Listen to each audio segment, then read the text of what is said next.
매일 성경과 함께하는 지구촌 아침 묵상입니다. 10월 30일 오늘의 말씀은 역대하 35장 20절에서 27절까지의 말씀입니다.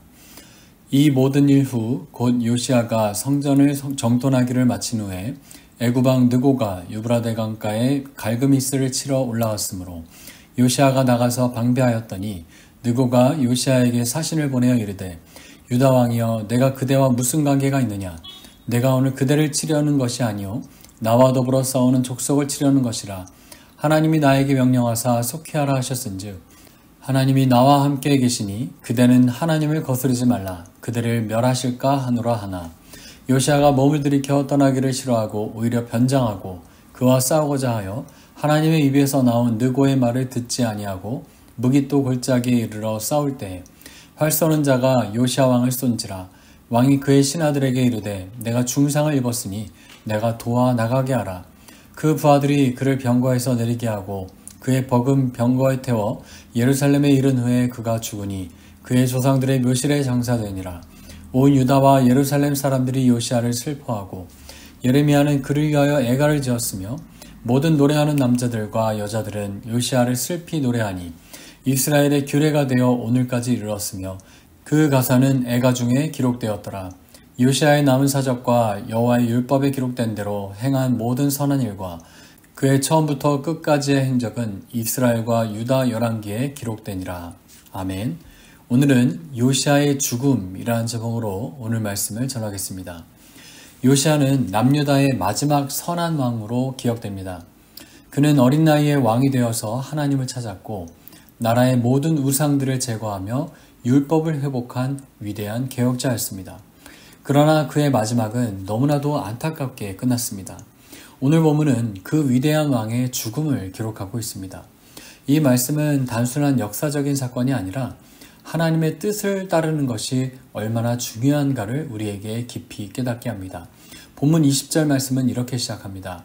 이 모든 일 후 곧 요시야가 성전을 정돈하기를 마친 후에 애굽 왕 느고가 유브라데 강가에 갈그미스를 치러 올라왔으므로 요시야가 나가서 방배하였더니. 요시야는 하나님의 성전을 정돈하고 나라를 영적으로 세운 뒤에 외교적인 문제를 해결하기 위해 앞장섭니다. 당시 애굽의 느고 왕은 바벨론과 전쟁하기 위해 북쪽으로 올라가고 있었고 이 올라가려고 하는 그 길에 이 남유다였던 요시야는 그를 막으려고 한 것입니다. 하지만 성경은 요시야가 왜 이 전쟁에 개입했는지를 명확하게 설명하지는 않고 있습니다. 다만 그가 하나님의 뜻을 묻지 않았다는 점이 문제였습니다. 하나님께 쓰임받았던 사람일지라도 순간적으로 자신의 판단을 앞세우면 이렇게 큰 실수를 할 수 있다는 이 사실을 우리에게 보여주고 있습니다. 21절 말씀을 보면 느고 왕이 요시야에게 이렇게 말합니다. 느고가 요시야에게 사신을 보내어 유다 왕이여 내가 그대와 무슨 관계가 있냐? 내가 오늘 그대를 치려는 것이 아니요 나와 더불어 싸우는 족속을 치려는 것이라. 하나님이 나에게 명령하사 속히하라 하셨은즉 하나님이 나와 함께 계시니 그대는 하나님을 거스르지 말라. 그대를 멸하실까 하노라 하나. 이 놀라운 것은 이 애굽 왕, 이 이방의 왕의 입에서 하나님이 나에게 명령하셨다라는 말이 나왔다는 겁니다. 하나님은 이방의 왕을 통해서도 말씀하실 수 있는 분이십니다. 하지만 요시야는 이 하나님의 말씀을 듣지 않았습니다. 자신이 지금까지 하나님의 일을 해왔다라는 그 자부심과 그리고 이방 왕의 말을 받아들일 수 없었다라는 그 자존심이 그를 막아세웠던 것이죠. 이처럼 신앙의 실패는 늘 교만에서 시작합니다. 하나님을 위해서 살았고 하나님을 위한 일을 일한다고 하여서 하나님께 나중에는 묻지 않는 그 순간까지 오게 된다는 것입니다. 이것이 가장 위험하다는 것이죠. 이어지는 22절은 이렇게 기록합니다. 요시야가 몸을 돌이켜 떠나기를 싫어하고 오히려 변장하고 그와 싸우고자 하여 하나님의 입에서 나온 느고의 말을 듣지 아니하고 무깃도 골짜기에 이르러 싸울 때. 이 요시야는 느고의 말을 무시하고 전쟁에 나섰습니다. 그 결과 그는 이 전쟁에서 활에 맞게 됩니다. 그가 전차에서 부상을 입고 신하들의 손에 의해 예루살렘으로 옮겨졌습니다만 그는 끝내 어떻게 되었습니까? 24절입니다. 그 부하들이 그를 병거에서 내리게 하고 그의 버금 병거에 태워 예루살렘에 이른 후에 그가 죽으니 그의 조상들의 묘실에 장사되니라. 이렇게 요시야는 끝내 죽게 된 겁니다. 이 모든 백성들은 그를 위해서 크게 애통했다고 기록되어 있습니다. 그가 얼마나 하나님 앞에 충성된 왕이었는지, 그리고 얼만큼 많은 이들에게 사랑받던 지도자였는지를 보여주는 장면입니다. 그러나 이 요시야의 죽음은 우리에게 깊은 신앙의 교훈을 남겨주고 있습니다. 그는 평생 하나님을 따랐고 또 하나님의 말씀대로 살았던 사람이지만 이렇게 마지막 순간에 하나님의 뜻을 묻지 않았습니다. 그가 이 사태에 대해서 잠시 멈추고 하나님께 물었다면 그의 죽음은 막을 수 있었을지도 모릅니다. 이렇게 순종은 평생의 과제이며 한때의 열심으로만 끝나는 것이 아닙니다. 요시야의 개혁은 위대했지만 하나님의 뜻을 놓친 순간 그 모든 것이 무너졌습니다.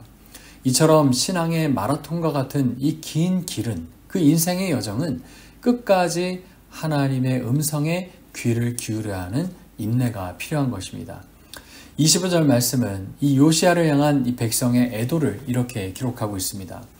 예레미야는 그를 위하여 애가를 지었으며 모든 노래하는 남자들과 여자들은 요시야를 슬피 노래하니 이스라엘의 규례가 되어 오늘까지 이르렀으며 그 가사는 애가 중에 기록되었더라. 예레미야 선지자까지도 그의 죽음에 애도하였다는 것입니다. 그만큼 요시야는 하나님의 마음에 합한 왕이었습니다. 하지만 하나님께서는 그의 죽음을 통해 이스라엘에게 마지막 경고를 해주셨습니다. 요시야 이후에 유다는 아주 급격하게 무너지게 되었고 결국 나중에는 바벨론에 의해 멸망당하게 되는 것이죠. 하나님께 순종하지 않는 이 백성의 결말이 어떠한지를 보여주는 역사적인 교훈입니다. 사랑하는 성도 여러분, 요시야의 삶은 우리에게 두 가지를 가르쳐 줍니다.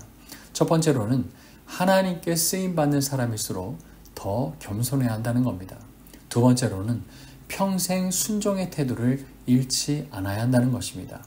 오늘 하루도 우리의 판단보다 하나님의 뜻을 앞세우며 말씀 앞에서 늘 겸손하게 하나님의 음성에 귀 기울일 수 있는 우리 복된 성도님들이 되시기를 소원합니다. 기도하겠습니다. 사랑과 은혜가 충만하신 하나님 아버지, 오늘 하루도 주의 말씀으로 시작하게 하시니 감사드립니다. 주님, 이 요시야의 삶을 통해 순종의 중요함을 다시금 배우게 하시니 감사드립니다. 우리의 생각보다 하나님의 뜻을 더 깊이 신뢰하게 하시고 교만한 마음으로 하나님의 말씀을 가리우지 않게 하여 주시옵소서. 오늘 하루 겸손히 주님의 인도하심을 따라 그렇게 순종의 길을 걷게 하실 것을 믿사오며 감사드립니다. 예수님의 이름으로 기도합나이다. 아멘.